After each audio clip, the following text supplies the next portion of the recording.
Good morning and welcome to our daily devotional from Pilgrim Congregational Church. I'm Patrick Horn. Very glad to have you with us on this Tuesday, February the 7th, as we are looking this week at the very end of Moses' farewell speech. Before the Israelites are to head into the promised land. And I want to make a couple of notes about this passage. So we're in Deuteronomy 30, 15 through 20 this week. Well, this is the last part of a speech that really begins in chapter 29, verse 1. The other thing that is important to note about this speech is that it was very likely written many years after Moses lived. Scholars have been able to determine that the core group of laws in Deuteronomy run from about Deuteronomy chapter 4 to about chapter 19, I think. The other chapters are editorial additions that served other purposes in the life of the nation. And this speech from Moses was probably very likely written either when the Israelite nation was in exile or returning from exile and had experienced a very difficult time raising questions about what does it mean to be a nation in exile? What does it mean to worship God and to follow the laws of one's nation when, geographically speaking, there was no longer any nation there. So these writings come out of a time of really a time of despair and a time of a lack of hope. And the writings are actually pointing toward the importance of hope. So I'm actually going to read just one verse, that is the first verse of our passage, which is Deuteronomy 30, 15 through 20. And I'm just going to read verse 15 and offer a couple of reflections and then close us with prayer. So Deuteronomy 30, 15, this is Moses speaking in his farewell. See, I have set before you today life and prosperity, death and adversity. Well, I think that this really does reflect a deep recognition of the variety of life that is.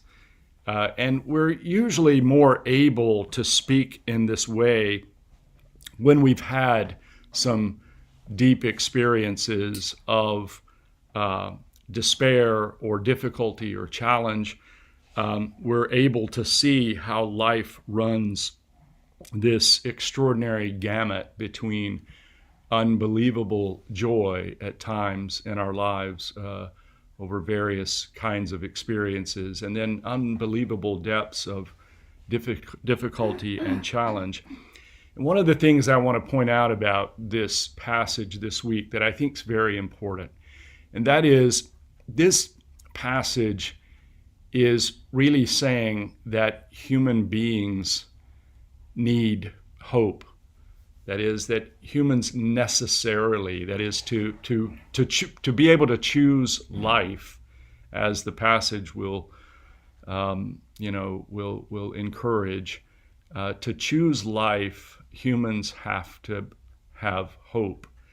And in order to have a hope that is sufficient for our conditions, that is this broad range of experiences, it has to be a hope that is founded in faith, and that is a faith in God. So I do think that this passage demonstrates the necessity of a human relationship with God. Now, that's very different from saying that it works as a proof for God's existence. I'm not really interested in that. I don't think a proof for God's existence really helps us anyway. It's can be interesting to talk about, but it has very little value. What does have value is recognizing what humans need. And this passage is talking about the fact that humans need hope. And they need a hope that is sufficient for what humans encounter. It has to be a hope that cannot die, that cannot be killed. It has to be a hope that can sustain through the most difficult of circumstances. And I think this passage in Deuteronomy is really hitting on this necessity that humans have, a necessity for hope and of faith. Let's close with this word of prayer from W.E. Orchard. O God, who has made all things and orders all things to fulfill thy purposes, we whom thou hast created to be free and choose the good, turn again to thee.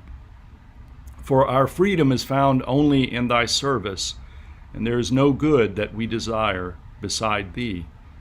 It cannot be that thou have created what thou cannot govern, yet we have been strangely willful and rebellious. We have wrestled all night with one who would overcome us, and then in the morning light have seen thy face and learned thy name. We have closed our door against an entreating voice to find that light and joy have departed from us. Surely thou wilt not leave us because we fought against thee. We did not know with whom we strove. Take not our refusal for an answer, but have pity on our misguided minds. Can it be that thou hast created a capacity that thou cannot satisfy?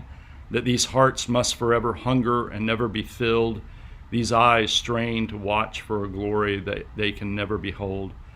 O God, none but thyself, not thy gifts, but thee we crave.